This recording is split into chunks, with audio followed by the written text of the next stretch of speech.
that, but related to your own country. Are there ethnic groups or Russians in areas of your country where they are the majority and or are arguing that they are not being adequately treated by the government? We,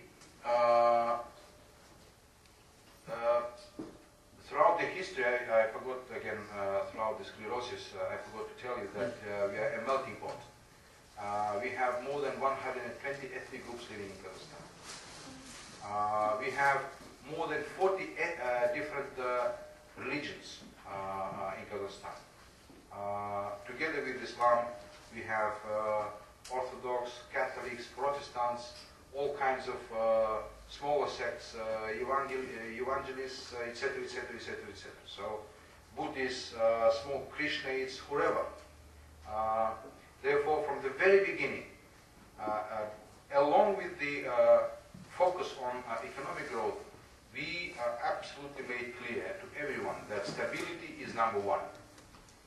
We didn't want to allow even the slightest sparkle to come on our ground because the situation was very volatile. In Soviet days, ethnic Kazakhs were in minority in Kazakhstan because of the very volatile policies during the 20th century of the Soviet period. It was a dump land, don't forget.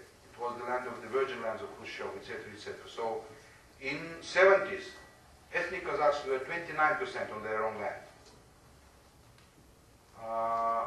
With the split of the Soviet Union, demography was one of the challenging areas because people were moving back and forth. We opened the borders. We declared freedom of movement. Anyone could travel. We had 1 million Germans in Kazakhstan. 1 million Germans. Why, you would say? Out of 17 million population, we had 1 million Germans.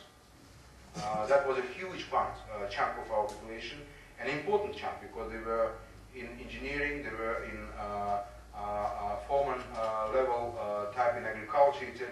And all of a sudden, more than half of them left the country. That was a huge blow on the economy. The same with ethnic Russians. Millions of Russians, about more than 1 million of ethnic Russians, they also chose to go to Russia in the search of, not because they were mistreated in Kazakhstan. They were born in Kazakhstan, but they felt they belonged to Russia because there was a euphoria, because Soviet Union collapsed, and they went for better economic lives there. Many of them returning, because eventually Kazakhstan economic pattern was, they thought that it is better to come back, and they were most welcome. So the situation was volatile, therefore stability, interreligious stability was #1 priority. Therefore, we were very cautious with political experimenting. We didn't allow, for example, we were criticized initially, why don't you allow political parties on ethnic grounds? We said, are you crazy? Do you understand our ground?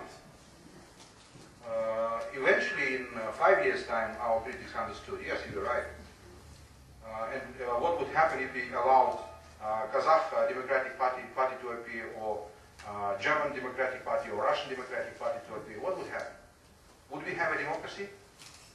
I doubt. Therefore, we don't like questions which artificially bring certain divisions between our population. We take the population in its entirety.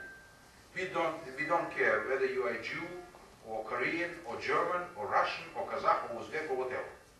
You live in Kazakhstan, you belong to this country, this is your motherland, this is your land. That is our policy. Therefore, historically there are areas, but now with the economic growth, the change of economic patterns, with the arrival of ethnic Kazakhs, today ethnic Kazakhs are 54%. Because of these demographic huge changes that happened over the last 16 years. Many ethnic Kazakhs come from abroad. We have more than 1 million Kazakhs in China. We have more than 1 million Kazakhs in Russia. We have more than 1 million Kazakhs in neighboring Central Asian countries. So in Iran, in Afghanistan, in America, in Canada, in Australia, in Europe. The biggest Kazakh community is in France, living in France. So many of them tend to come. Those who cannot come by their own, on their own, are supported through a special Oralman program. Oralman is a returnee kind of thing. So the government is providing housing, the land, and job opportunities for them. And interestingly enough, many handicraft, all these paintings and pictures and things, they were non-existent in Soviet days, because in Soviet days, cultural elements of small nations were supported but not greatly encouraged, particularly handicrafts, things like that. It is flourishing now, and you saw the fine works of the weaponry. Of course, this is not an active weaponry, these are images of the historic past.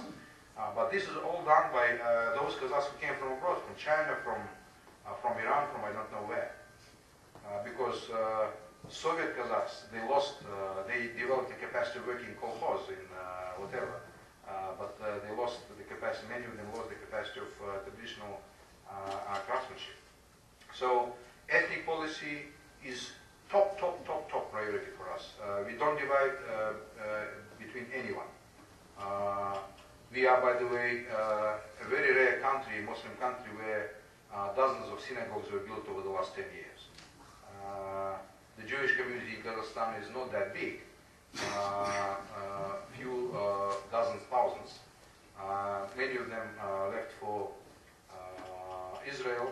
By the way, when I was President's assistant on foreign policy, in early 90s, he paid the first visit to Israel, and we came to King David, I think, hotel in Jerusalem, right? Yes. And we were approaching, and there was a huge crowd at the entrance. And the police was scared. They thought that this is a kind of demonstration or whatever. They came out, and that was a cheering group. These were the Kazakh Jews who came from Kazakhstan. They came to greet the president because they were missing him, and there were tears, etc., etc. So it was a nice meeting. So, as I said, we offer our land. It was the land of where many people mingled for millennia, crisscrossed. We want to maintain that capacity and character of Kazakhstan. It is a land of peace, and it is a land of fruitful coexistence, irrespective of your ethnic or religious origins. Yes, please. You mentioned NGOs. What is the government's attitude toward them? Freedom House, Sealy, OSI? Very bad, very bad. We fight with them. This is another lie, by the way. Are they doing good work or bad work? No, we encourage NGOs. We have even a special policy, the government program of support of NGO and civil society. We have a democratic civil forum which meets annually. I tell you one thing for you to understand. In 1991, in December 1991, when we became independent, if you would come to Kazakhstan and ask people on the streets what NGO means, hardly you would get an answer. There was no concept of NGO at all. What non-governmental organization? What is that? What is that? Today we have more than 5,000 NGOs in different areas. This is the answer to your question. Actually, what is the medium of instruction in the universities and colleges? The what? Medium of instruction in the universities and colleges. Medium instruction is Kazakh and Russian. But we are building a trilingual society in Kazakhstan. By our constitution, Kazakh language is a state language, and Kazakh language is not like the Russian language. Kazakh, the difference between Kazakh and Russian is like between Chinese and English. So these are completely different languages, but we are a bilingual society. Everyone in Kazakhstan speaks Russian, and you can get around with Russian language, but the government and the society is encouraging everyone in the society, irrespective of their ethnic grounds, Russians, everyone are supporting the growth of Kazakh language because it is a state language. In our constitution, Kazakh was fixed as a state language and Russian as the language of inter-ethnic communication. So both languages have a status. We declare that we are building a trilingual society. We want to be part of the global community, therefore English is announced as the third language of Kazakhstan, so we want to build a proper trilingual society.